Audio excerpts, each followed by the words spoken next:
penting dipandang ringan yang akan disampaikan oleh Profesor Madya Dr. Nurul Ashikin Yahya, pensyarah pakar kesihatan awam pergigian, Jabatan Kesihatan Pergigian Keluarga, Fakulti Pergigian Universiti Kebangsaan Malaysia. Profesor Madya Dr. Nurul Ashikin Yahya merupakan ahli akademik dalam bidang kesihatan awam pergigian di Fakulti Pergigian Universiti Kebangsaan Malaysia. Beliau mempunyai latar belakang akademik yang kukuh dengan memperoleh ijazah sarjana muda pembedahan pergigian daripada Universiti Malaya pada tahun 1998, diikuti sarjana sains kesihatan awam pergigian daripada Queen's Mary University of London pada tahun 2003 serta diploma kesihatan awam pergigian daripada Royal College of Surgeons of England pada tahun 2004.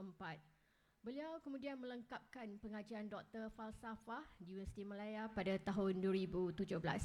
Sepanjang kejayaan profesional beliau, Profesor Madya Dr. Nurul Ashikin telah memegang pelbagai jawatan kepimpinan dan pentadbiran di fakulti, antaranya sebagai Ketua Jabatan bagi tempoh 2008 hingga 2012, Ketua Program Doktor Pembedahan Pergigian pada tahun 2019 serta Timbalan Dekan Hal Ehwal Jaringan Industri dan Komuniti, Jaringan dan Alumni bagi tempoh 2020 hingga 2022. Dari segi penyelidikan dan penerbitan, beliau aktif menerajui kajian dalam bidang berhenti merokok dan kesihatan oral, termasuk penyelidikan berkaitan amaran pada pembungkusan rokok, parameter ILO dalam kalangan perokok serta grant penyelidikan berkaitan peranan profesional kesihatan dalam intervensi berhenti merokok bagi tahun 2024 hingga 2025. Selain itu, beliau juga sedang menyertai projek promosi kesihatan oral berasaskan komuniti di bawah program komuniti at Uni Madani bagi tahun 2025 hingga 2026. Dengan ini, majlis dengan penuh takzim dan hormatnya mempersilakan Profesor Madya Dr. Nurul Ashikin binti Yahya. Dipersilakan.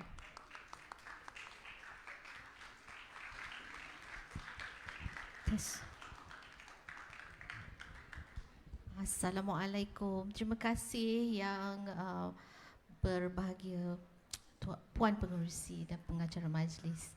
Okey, apa khabar semua pagi ni? Alhamdulillah. Boleh saya lihat slide saya? Tak ada slide Ada? Oh, kat depan. Saya ingatkan dekat TV tepi-tepi kiri kanan ni. Ada ya? Okey. Adik-adik semua ni tingkatan berapa? Tingkatan 2 angkat tangan. Wah, ramai. Tingkatan 3. Awak juga belajar lama. Tingkatan 5. Tak ada? Ada? Ke sebelah sini tingkatan 5. Awak? Tingkatan 1. Ada? Semua sekolah mendengar Sekolah rendah? Sekolah rendah ada? Ada. Darjah berapa? 4, 5, 6? Tak ada. Dari sekolah mana ni? SK Taman Teruntum. Awak sekolah mana? Sama. Sekolah mendengar? Sekolah? Alah, bagi nama short form saya tak tahu. Apa dia tak dengar? Cenderawasih. Okey, minta maaf. Alright, yang baju hijau ni. Sekolah berasrama penuh integrasi Kuantan. Cantik warna hijau ni. Yang belakang-belakang ni. Sekolah? Semua nak bercakap. Adik Panglima Perang. Panglima Perang. Woi, berperang kita hari ni. Ini cikgu-cikgu yang ke belakang? Sekolah lain? Sekolah mana? Banyak tu sekolah hari ni. Sekolah mana ni, Dek? Marisa, nama famous. Sekolah SMK Sultan Abu Bakar. SMK Sultan Abu Bakar. Darjah? Tu yang tingkatan? Tingkatan 2. Okey, yang baju biru ni? Sekolah Kebangsaan Sultan Abdullah. Darjah berapa? Darjah 6. Wujud tak ada UPSR tahun ni kan? Okey, tak apa. Saya hari ini akan cerita mengenai rokok dan vape. Okey, bahaya yang sering dipandang ringan. Betul tak? Kita ingat relax-relax je orang merokok ni kan. Tak ada apa-apa. Relax je orang vape macam tak ada apa-apa berlaku kan. Okay, next slide please. Okay, soalan pertama. Siapa rasa vape lebih selamat daripada rokok? Siapa yang angkat tangan tu? Tu tingkatan berapa? Rasa vape tu lebih selamat tak? Ada dadah. Betul kan, Amy kan? Apa lagi? Kenapa dia tak selamat selain dia ada dadah? Siapa lagi tahu? Ada nikotin. Pandai dah semua. Tak payah cerita hari ni. Hari ni kita bagi hadiah je. Suka tak? Okay. Alright. Tapi kita sebab gigi kan, saya nak tanya dulu soalan lah. Okay, kita tanya dulu satu soalan pertama mengenai gigi. Boleh? Alright. Berapa kali sehari kita perlu memberus gigi? Siapa tahu angkat tangan? Nak jawab. Siapa jawab angkat tangan dulu? Allah, siapa saya nak pilih ni ya? Yang cikgu-cikgu tak ya? Siapa angkat tangan tinggi? Paling tinggi saya nak pilih. Yang tu yang paling tinggi tu. Okey, berapa kali kita perlu berus gigi sehari? 3, bagus betul. 3. Sekurang-kurangnya 2 kali. 3 tu dah bagus lah. Lebih bagus daripada 2 kali kan. Okey, soalan kedua. Bila masa kita kena berus gigi tu? Nanti angkat tangan dulu. Kau tak dapat hadiah. Angkat tangan dulu. Adik. Pagi sebelum tidur. Pagi dengan sebelum tidur. Pagi selepas bangun dan malam sebelum tidur. Okey ni adik ni. Adik ni. Apa nama adik? Apa nama adik? Nama? Iman. Iman. Okey. Alright. So kita dah tahu vape ni tak selamat langsung sama macam merokok. Okey, next slide. Orang depan ni tak dapat hadiah nanti. Okey, realiti yang mengejutkan di Malaysia dan juga di mana-mana negara di dunia, ya, perokok dan vape digunakan oleh individu yang umurnya kadang-kadang kurang daripada 18. Siapa yang 18 kat sini? Tak ada. Siapa yang 17? Mesti tak ada. Tak ada form 5 sini kan? Okey, so ini adalah umur yang vape dikatakan semakin popular dalam kalangan remaja sekolah. Okey, ada tak adik-adik kenal siapa yang guna vape? Tapi tak nak cakap lah kan? Ada tak? Ada kan? Ada? Ada tak ada yang depan ni yang menjawab ni? Ada ke tak ada? Okey, ada tapi kita tak tahu siapa. Ataupun kita tahu siapa tapi kita tak berani nak cakap siapa kan? Right? Okay. Okay, next slide please. Ini kisah benar. Okay, ini kisah benar tapi ini berlaku pada tahun 2022. Ya, kanak-kanak sanggup kongsi duit poket untuk beli vape. Alright. Betul tak? Sebab vape tu mahal. Mahal untuk korang lah, kan? Betul tak? Jadi dia bermula dengan hanya kerana ingin tahu apakah itu vape, bagaimana nak isap vape, apakah rasanya. Sebab vape tu kadang-kadang dijual dalam bermacam-macam warna. Perasan tak? Kan? Jual kat kedai mamak kan? Macam-macam bentuk, warna dan jenis-jenis botol je kadang-kadang tu yang menarik perhatian. Okey, next slide. Okey, jadi mengapa ramai remaja terjebak? Okey, salah satunya adalah pengaruh rakan sebaya. Okey, jadi kita ni janganlah ikut tauladan yang tidak baik. Okey, ikutlah tauladan yang baik. Okey, media sosial. Okey, kadang-kadang media sosial kita tengok influencer dekat Instagram, kan? Dia guna vape lah apa semua. Jadi kita rasa macam bagusnya dia orang ni. Ya, tapi sebenarnya tidak bagus. Bagus. Boleh duduk depan saya ni cakap dengan saya. Tak apa, it's okay. Alright. Dan ketiga, rasa ingin tahu. Okay. Saya pun ada rasa ingin tahu. Tapi tak sanggup lah saya nak isap vape tu kan. Sebab dah masuk dalam sistem badan kita dah macam-macam dia boleh kacau. Ya, daripada sihat jadi tak sihat. Okey.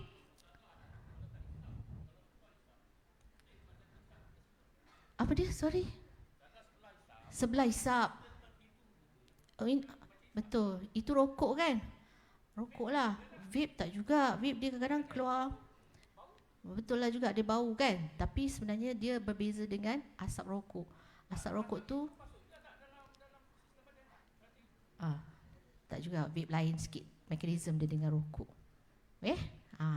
Sebab asap tu dia mengeluarkan gas. Vape dia mengeluarkan water vapor. Tapi lain water vapor dia ikut mekanisme lah. Cecair tu bila dia masuk dia bukan sebagai gas. Okay. Alright, dia banyak kepada flavor. Dia macam kalau ada dadah dalam tu dia tak adalah dia orang lain boleh sedut macam tu, tak ada. Tapi beza dengan asap rokok. Asap rokok orang yang sebelah bila dia berhidu dia menjadi perokok pasif, atau perokok sekunder. Yang itu kita tak nak. Alright, next slide. Okay, rokok versus vape. Persamaan yang menakutkan. Kalau tengok kat sini kan, mekanisme pembakaran tembakau adalah rokok tradisional. Okay, vape dan e-rokok pemanasan cecair kimia, hasil bahan utama dan juga bahan-bahan toksik lain. Jadi semuanya adalah tidak selamat. Okay, next slide please. Okay, apa sebenarnya masuk ke dalam badan? Jadi sini kita ceritalah mengenai rokok dan nikotin dan juga vape.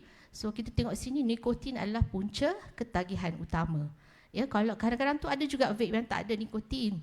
Tapi saya rasa di Malaysia kebanyakannya ada nikotin. Sebab kalau tak ada nikotin, tak ada orang nak ambil vape. Dia tak ada sifat ketagihan tu. Memang masa awal-awal dulu vape dikeluarkan, dia kata tak ada nikotin. Tapi lama-lama macam mana orang nak beli vape ni selalu? Kan? Jadi dia orang letak nikotin dalam tu. Okey, dia ada cecair lain iaitu formaldehyde, ada juga cecair yang beracun dan juga logam-logam dan juga partikel halus yang sangat membahayakan kesihatan badan kita. Okey. Next please. Okey. Tadi saya nak buat cabaran kuis ni tadi. Tapi dah ni kan. Alright, berapa cepatkah nikotin sampai ke otak anda? Yang ni tak ada hadiah kan? B, sebab jawapan dah ada kat situ kan. Alright, so 10 saat. Okey, 10 saat tu cepat tak? Cepat kan? Sedut tu, cuba kira, cuba try sedut angin, udara 10 saat. 10 saat, 10 saat tak? 5 saat. 1, 2, 3, 4, 5. Okey, jadi cepatnya nikotin tu sampai ke otak kita adalah 10 saat. Right? So bahayanya sama juga dengan asap rokok. Dia terlalu pantas bila kita hisap rokok, nikotin tu terus sampai ke reseptor di otak kita. Okey, sebab itu bila dia hisap rokok dia macam lega kan. Itulah penyebabnya. Okay, next slide please. Alright. Jadi kenapa kita risau mengenai nikotin ni kepada remaja? Sebab otak remaja sekarang sedang berkembang. You are still growing. Your intellectuality, your macam-macam lah function dalam brain system tu kan. Right? Your creativity, tengok adik ni creativity melukis kan. Semua tu adalah your brain function that is growing. Banyak reseptor-reseptor di dalam otak yang sedang bersinaps, berkembang untuk menjadi orang yang pandai berfikir. Okay? Alright?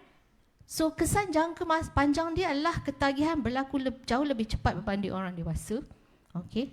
So you guys are very fragile, sangat-sangat fragile. Mengganggu daya tumpuan di dalam kelas. Okay? Alright? Next. Menjejaskan, sorry, saya tak habis baca ni. Sorry.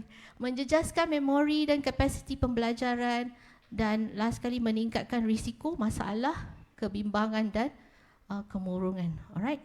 It will cause anxiety and depression. Right, next. Okay, mengapa asap rokok berbahaya? Okay, siapa boleh jawab soalan ni? Tadi saya baru je cakap dengan cik ni tadi kan. Mengapa asap rokok berbahaya? Siapa boleh jawab soalan ni? Angkat tangan. Ada hadiah. Mengapa asap rokok berbahaya? Angkat tangan. Okey, Nadira, adik tu nak cakap. Adik ni depan awak ni. Angkat tangan. Bangun. Cepat. Silalah. Kenapa asap rokok berbahaya? Dilarang membaca di dalam slide. Nikotin, tar, logam Apa? Nikotin tar lagi apa? Semalam dah belajar. Apa dia, rokok ke? Dua-dua. Siapa nak jawab? Tembakau. Siapa nak jawab? Kawan, boleh tolong? Dua-dua dapat hadiah. Tembakau. Apa dia nikotin, tar, tembakau? Bahan yang tu. Apa Bahan yang ada dalam rokok tu nikotin, tar, Aha. tembakau. Itu dalam Tar rokok. tu- Ni asap. Asap yang kita dah hembus. Macam tu. Apa jadi? Ada bahan kimia.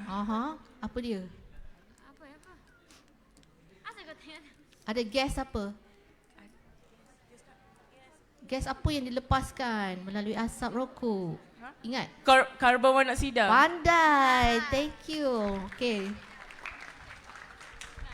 Dapat hadiah. Okay. Alright. Asap rokok mengandungi ribuan bahan kimia toksik. Yang inilah kan. Bukan sahaja merosakkan paru-paru tetapi juga menyerang tisu sensitif di dalam rongga mulut. So it's not just body, also your mouth. Dalam mulut sekali. Okay, next.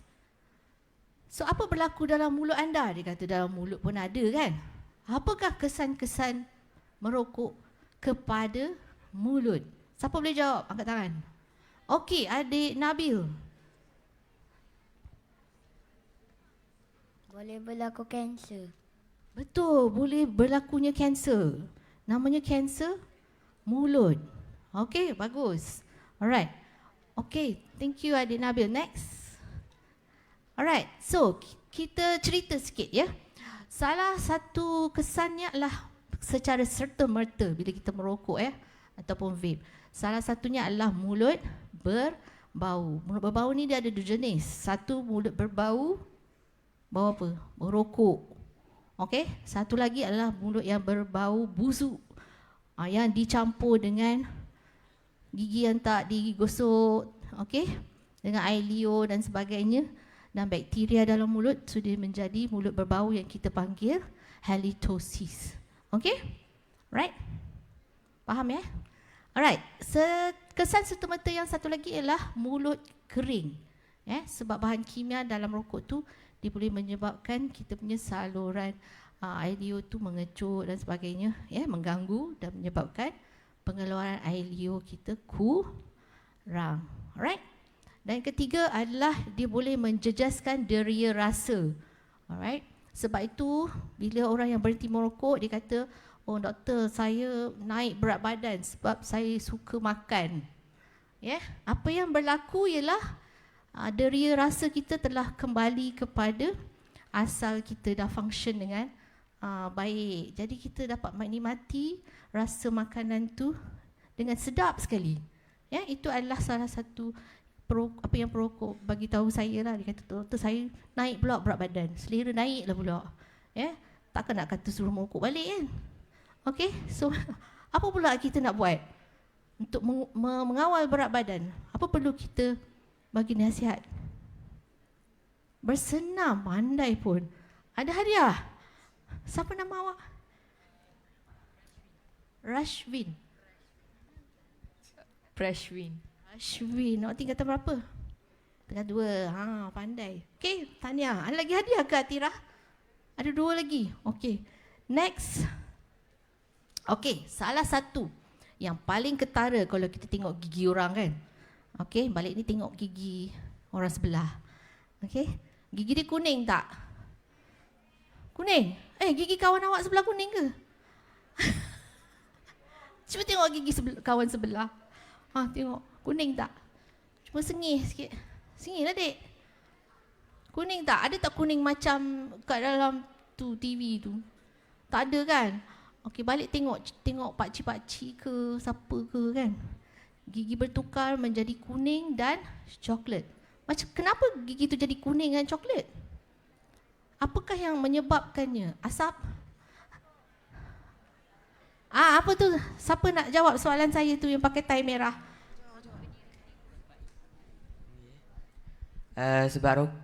Sebab dia mempunyai Astagfirullahaladzim.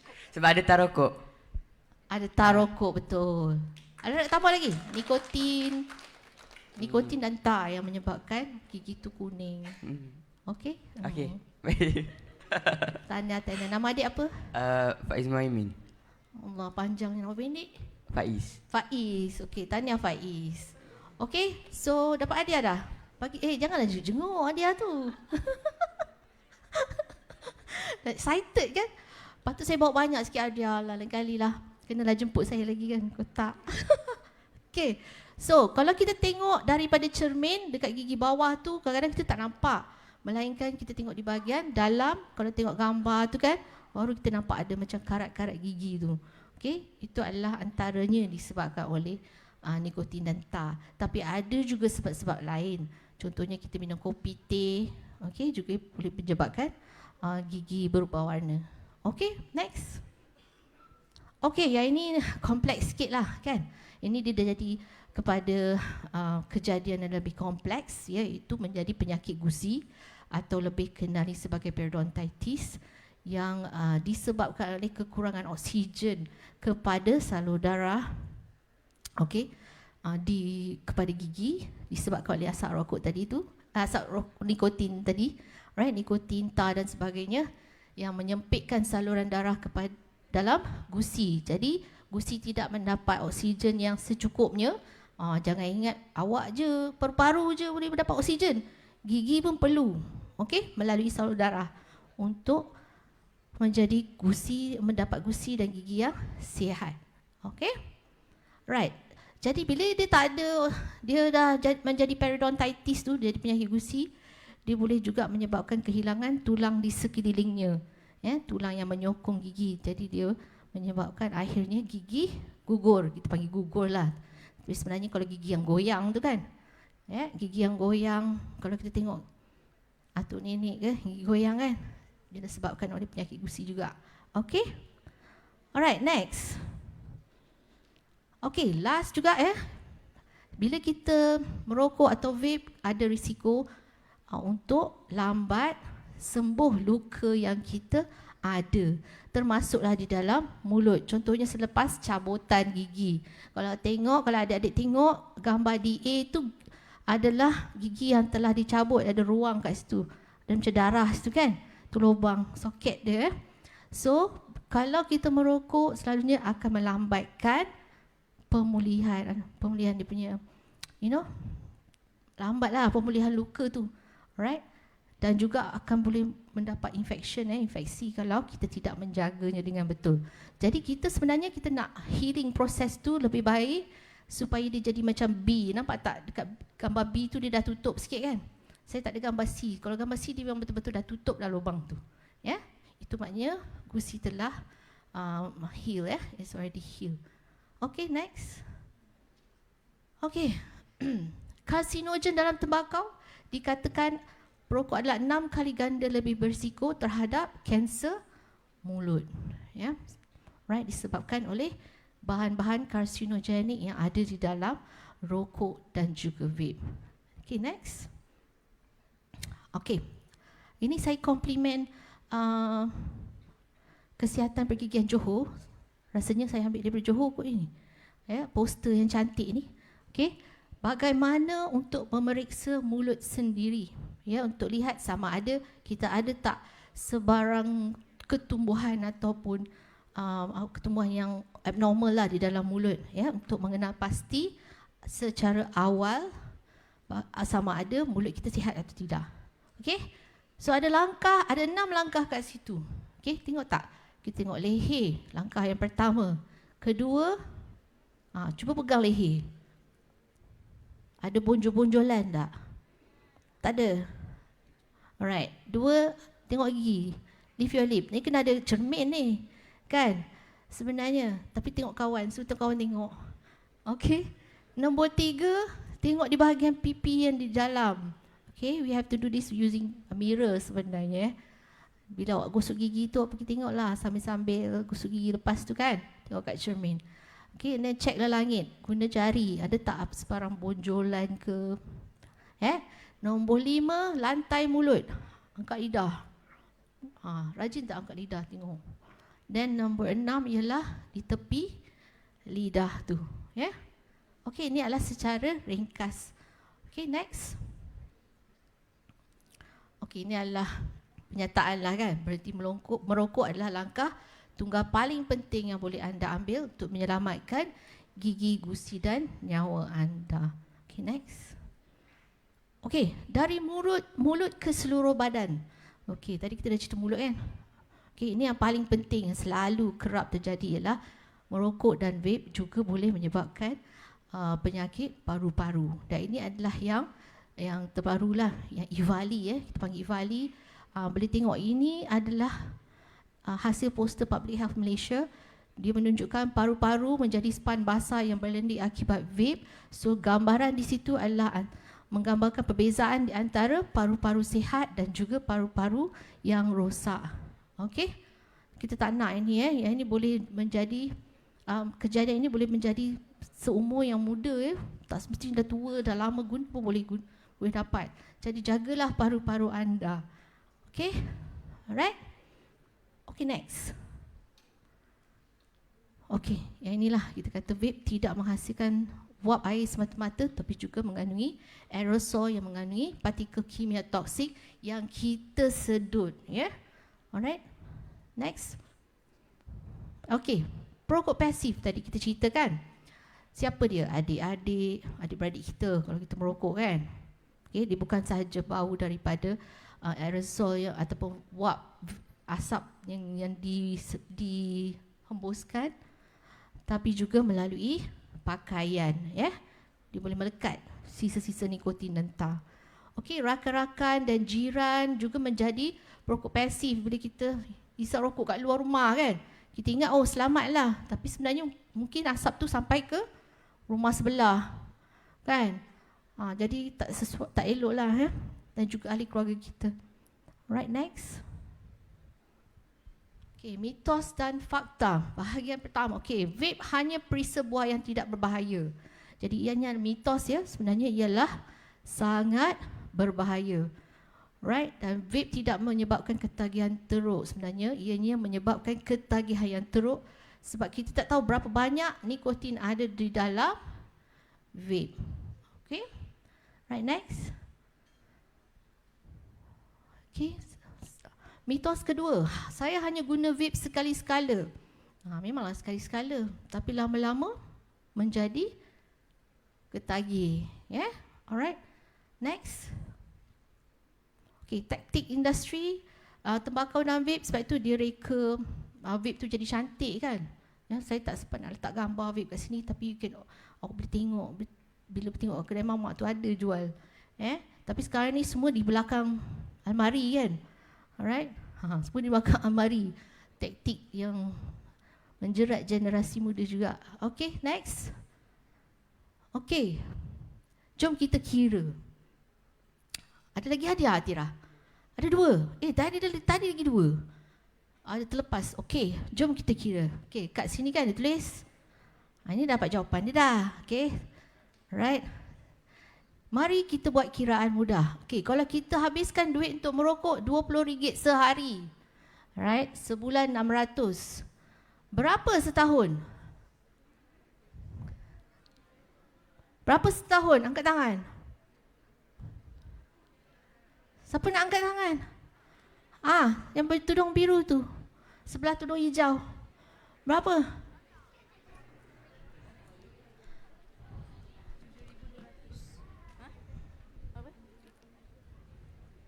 7.2K.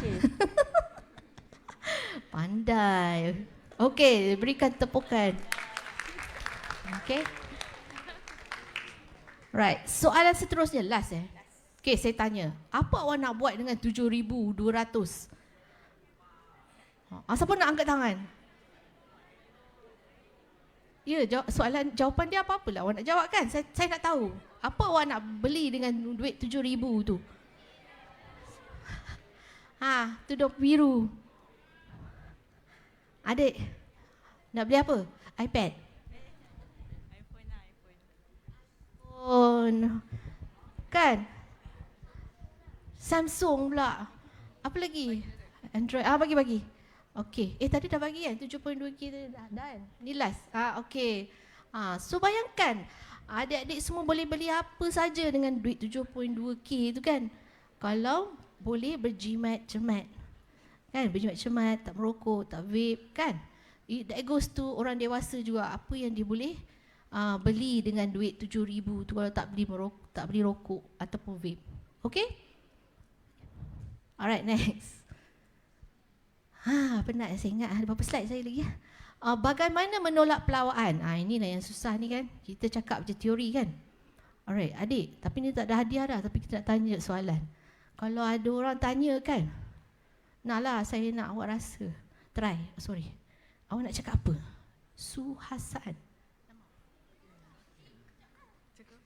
Apa yang awak akan, macam mana awak nak menolak? Kalau kawan ajak. Ini nak bagi. Pernah tak ada orang ajak untuk vape atau rokok? Tak. Tak ada? Tak. Allah. Buatlah ada. Kalau lah ada. Kalau ada Macam mana awak nak macam mana awak nak tolak pelawaan dia? Katalah, siapa nama awak? Zahiran? Nama Tahiran. Okey, berlakonlah Tahiran dengan Suhasan. Aku duduk depan ni, kita berlakon, jom. Mantap. Mari. Tukang ajak. Tak, dia kawan dia ajak. Okey. Tahiran Ya. Okey, Tahiran, cepat berlakon. Macam mana awak? Duduk tengah-tengah ni. Red carpet ni. Okey. Boleh. Saya akan tolak dia dan lari dia. Taklah, awak buatlah lakonan. Awak nak ajak dia isap. Nak rokok ke? Nak rokok ke? No. It's bahaya. Bahaya untuk badan kita. Nampak depan kita. Kenapa? Shit. Okay. It's not good for our health. Okay. Don't hisap rokok. Okay. I don't want. Okay. I don't want to friend with you, man.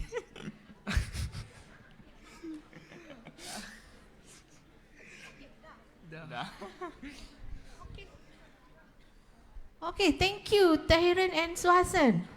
Baguslah, tapi dia tolak-tolak macam tu kan. Harap-harap tak bertumbuk-tumbuk lah kan in real life. Aduh. Okey, tapi susah kan, tak tahu nak cakap apa, betul tak?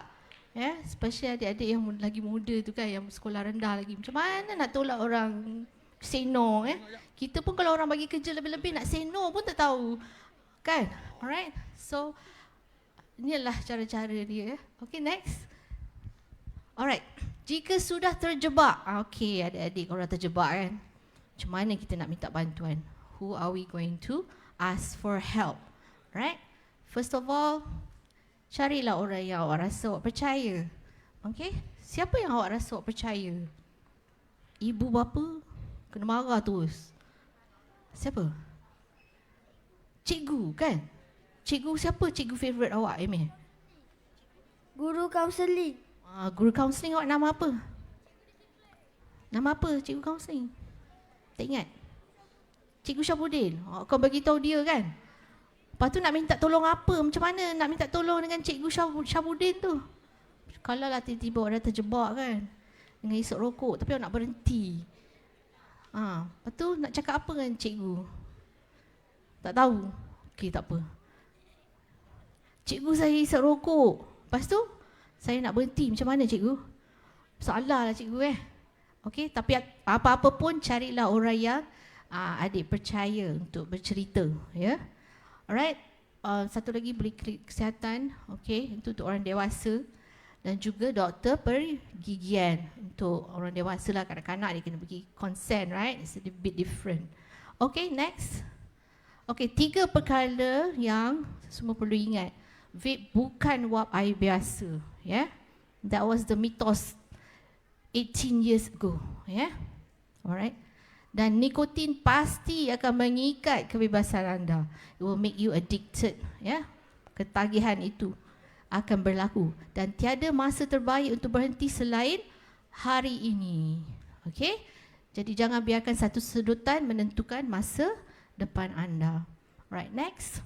Bina. Okey, tamat sudah. Sekian, terima kasih. Kalau ada soalan, kita boleh bertanya dengan Dr. Nadira. Okey, sekian, terima kasih.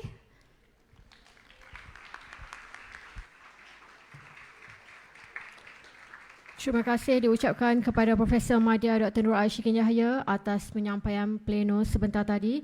Semoga segala perkongsian disampaikan dapat meningkatkan kesedaran kita tentang bahaya penggunaan rokok dan vape serta menggalakkan amalan hidup yang lebih sihat di kalangan masyarakat. Hadirin sekalian, diingatkan untuk imbas QR bagi kehadiran pleno keempat pada hari ini di paparan skrin yang telah dipaparkan.